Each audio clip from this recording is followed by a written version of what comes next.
Salut à tous, c'est Nemo et aujourd'hui on va parler des failles dimensionnelles. Alors qu'est-ce que c'est les failles dimensionnelles? C'est un mode de jeu qui existait déjà il y a quelques années, hein. Je vous parle d'un temps que les moins de 20 ans ne peuvent pas connaître. Il y a 3 4 ans, en fait, la faille dimensionnelle existait déjà. C'était un bon moyen d'obtenir des biométries de personnages exclusifs. À l'époque, il y en avait pas mal. Il y avait la Guêpe, il y avait Ant-Man, il y avait Angel, il devait y avoir Bishop sur la fin aussi, sur les dernières failles dimensionnelles. Il y avait Bishop, c'est à ce moment-là qu'il est arrivé. Et c'était un mode surtout qui nous permettait d'obtenir pas mal de cartes. C'est à ça que ça servait. Donc aujourd'hui, les cartes, ben, on les trouve un peu partout, on les trouve ailleurs. La faille dimensionnelle qu'ils ont réintégrée dans le jeu et qu'ils ont remis au goût du jour, elle utilise les mêmes principes que l'ancienne faille dimensionnelle. On le verra un peu après. Mais par contre, ce coup-ci, elle nous permet d'obtenir des artefacts et tous les matériaux qui vont nous permettre d'en obtenir plus ou d'en fabriquer.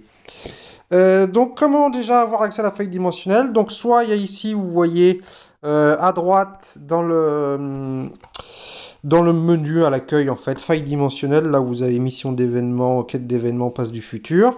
Donc là, vous pouvez y accéder. Sinon, vous pouvez aussi y aller par le menu, c'est ici, défi tout à droite, à côté de la survie temporelle, faille dimensionnelle. De ce que j'ai vu pour le moment, la faille dimensionnelle, c'est un moyen qui prend beaucoup moins de temps et qui est beaucoup moins coûteux pour obtenir des matériaux d'artefacts. Donc c'est vrai que la survie temporelle, ça prend beaucoup de temps, ça coûte cher, il faut avoir des très bons persos.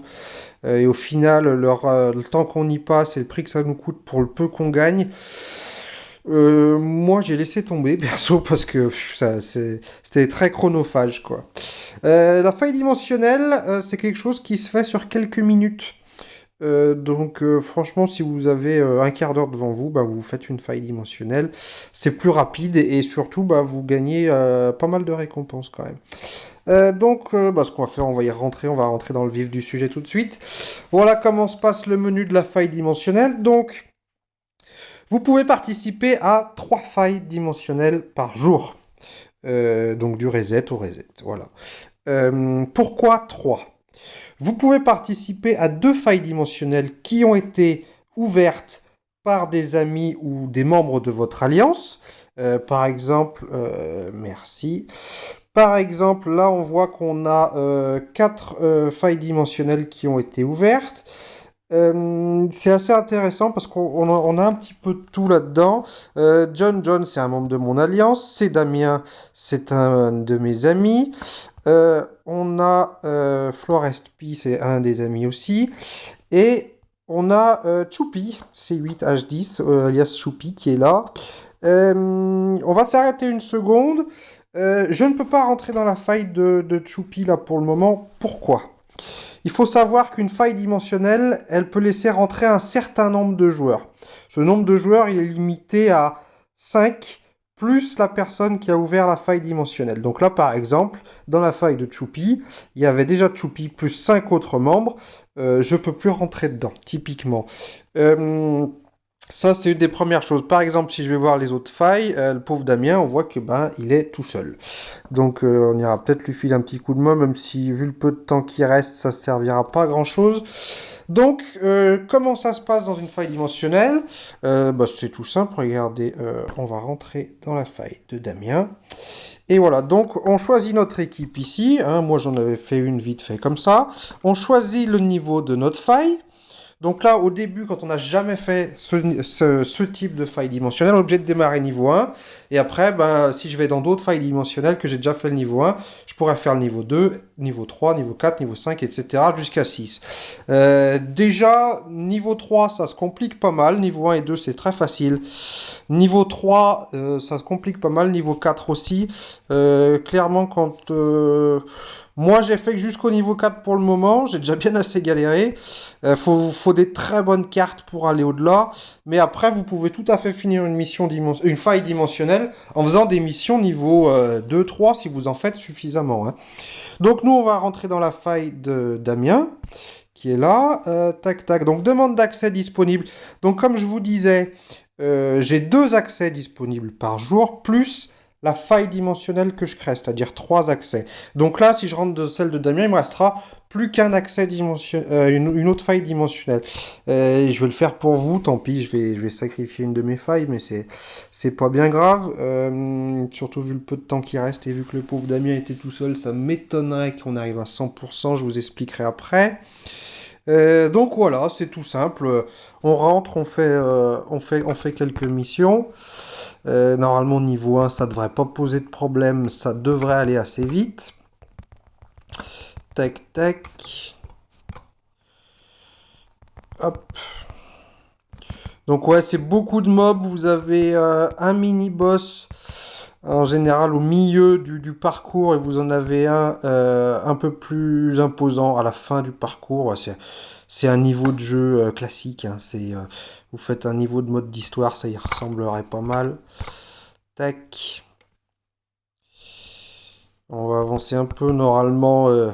Soyez patient, d'ici une petite minute, ce sera terminé. Hop là.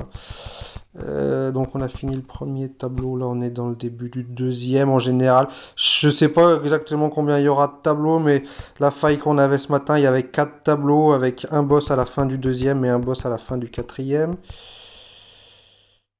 Tac. Allez, on va avancer un petit peu. Il m'en manque un, c'est toujours pareil. Hop là. Tous qui sont... Et... Ça, c'est toujours le problème de ces trucs. Il suffit qu'il y ait un mob qu'on ait laissé derrière. Allez. Voilà. Il n'y a pas de mini-boss à la fin du deuxième. Tout ce matin, c'était le Caïd. Donc, on avait Electra au milieu. C'était pas très dur à battre, hein. Là, bah, là, il se trouve qu'on a qu'un seul boss à la fin du niveau. Donc, tous les niveaux vont se ressembler. Tous les niveaux de la faille, ce sera ça. C'est-à-dire que vous aurez le même parcours à chaque fois, les mêmes mobs. La différence ce qui va changer, c'est que bah, ils vont être beaucoup plus difficiles à battre. Un peu comme dans les missions de dispatch, bah, il va vous falloir pas mal d'ignore esquive. C'est pour ça que moi, par exemple, dans cette équipe, j'avais mis Valkyrie parce qu'elle apporte un petit surplus d'ignore esquive. Et donc, on a nos premières récompenses. Donc, on a des pierres d'invocation de faille dimensionnelle de rang 1 et on a 2 essences célestes. Bon, bah, c'est des petites récompenses, mais ça, ça va pas mal. Voilà, donc, bah, désolé Damien, mais on va pas non plus te finir ta faille tout de suite, surtout qu'il reste 3 minutes, donc on la finira pas. Quand je dis finir la faille, qu'est-ce que je veux dire? Vous allez voir ici, là, j'espère que vous le verrez, vous avez le 13% qui est là. Voilà. 13%, ça veut dire quoi? Ça veut dire que la faille de Damien, elle est terminée à 13%. En gros, l'objectif pour finir une faille, c'est d'arriver à 100%. Et si vous arrivez à 100%, vous gagnez des récompenses supplémentaires, en fait. Donc, une fois par jour, si vous finissez une faille, vous gagnez ce coffre qui est là en bas à droite. Donc, vous avez potentiellement des artefacts qui sont pas mal. Qu'est-ce qu'on a d'autre dans cette faille? Tac, tac, je suis en train de regarder. Non, ça a l'air d'être à peu près tout. On a un petit coffre normalement. Si on termine la faille ailleurs, je suis en train de chercher. Non, il est là. Progression. Oui, voilà, c'est ça. On a un petit coffre d'artefacts. Donc là, c'est une faille très basique. Donc on a que des artefacts 1 à 2 étoiles. Si par exemple, moi, hop là, je vais revenir. Je veux ouvrir une faille dimensionnelle d'un niveau plus élevé. Je peux le faire avec les jetons qu'on vient de gagner.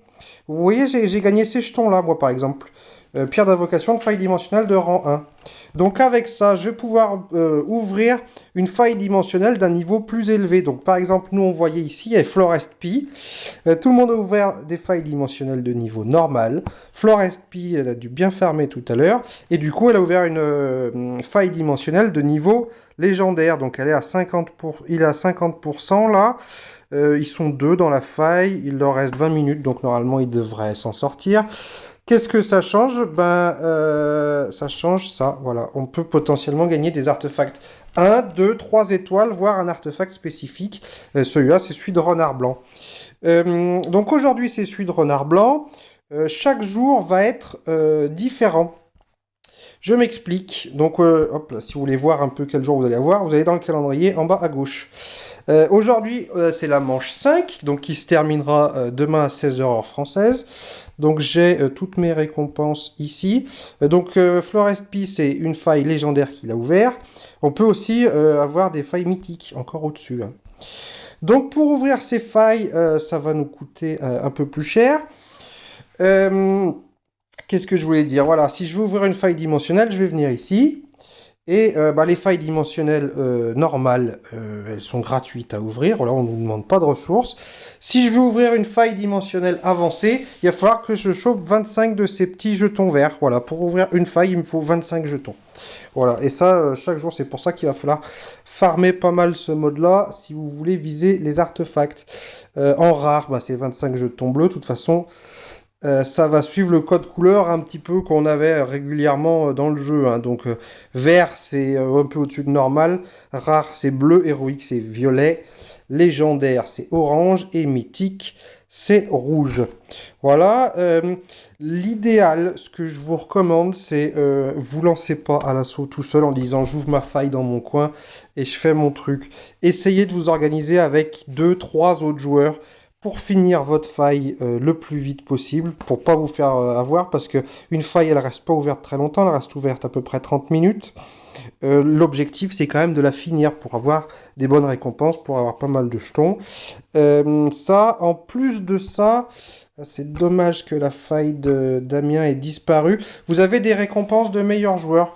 Je suis bête, vous la voyez ici, de toute façon, elle est là. Vous avez 25 essences célestes si vous terminez meilleur joueur de la faille.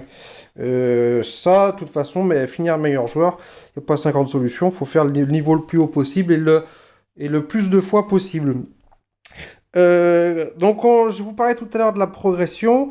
La progression, c'est tout simple. Plus vous avez un niveau élevé, à chaque fois que vous allez terminer un niveau, vous allez gagner un petit pourcentage sur la progression jusqu'à 100%. C'est pour ça qu'il vaut mieux être au minimum 2-3 pour aller vite et finir cette faille rapidement. Voilà, écoutez, je vous ai fait voir le niveau, je vous ai fait voir quoi faire. Je crois pas que j'ai oublié quelque chose. Si vous avez des questions, vous les posez dans les commentaires. En attendant, organisez-vous pour vos failles, organisez-vous avec vos amis, organisez-vous dans votre alliance aussi, puisque vous pouvez inviter les membres de l'alliance. Ce qui est pas mal, moi ce que je vous conseille, si vous n'avez pas trop de membres d'alliance actifs, si vous ne savez pas trop quoi faire, vous allez sur le canal français 1, vous dites voilà que vous allez ouvrir une faille, ou alors que vous cherchez des gens pour faire une faille. Si vous pointez aux bonnes heures de la journée, vous devriez trouver quelqu'un de disponible. On va faire coucou. Coucou. Et voilà, écoutez, organisez-vous, essayez de voir un peu jusqu'à quel niveau vous pouvez aller. Quand vous ouvrez une faille ou quand vous en rejoignez une, essayez de vous assurer que vous avez du temps devant vous parce qu'il vous faudra il vous faudra faire au moins l'émission 5-6 fois si vous êtes 3-4 pour finir la faille à 100%.